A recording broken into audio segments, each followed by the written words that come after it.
conditions and safety for many residents in the capital and beyond. Jonathan Pye, East London.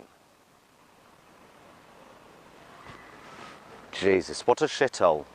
Welcome to Britain, where we spend millions on social housing. That's something I learned this week. This country spends millions on social housing, not building social housing or making it safe, clean and habitable, but where we spend millions papering over poverty with flammable cladding. If that isn't a metaphor for what this government's ideology has done to our country, I don't know what is. Cladding over poverty so that posh people simply don't have to look at it. Not in any way improving poor people's lives, just ensuring that posh people don't have to look at shitty houses. Priority one, for an extra £2, you can make each section of cladding fireproof. What's the fucking point of that?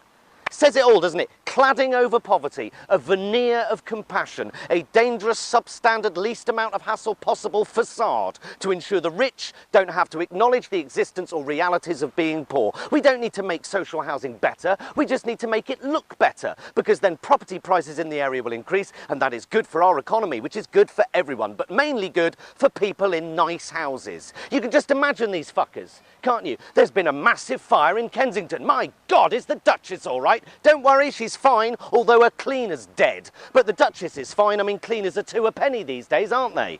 The Tories last year voted against a housing bill, right?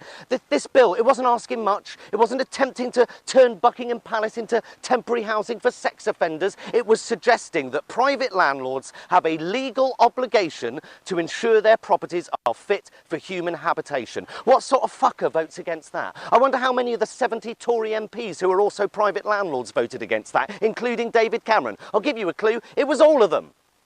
This government is packed to the rafters with people who have no idea what it's like to struggle, to be only 1 or 2 paychecks away from being on the streets. It's packed to the rafters with ministers that see everything this government does as a business transaction, without a moment's thought for the impact their insidious austerity ideology has on the safety of the people who struggle to make ends meet. No moment's pause to consider the long-term damage done by their obsession with selling off public assets and making our public services the responsibility of private firms who by their very nature are there to make a profit over the well-being of the general public.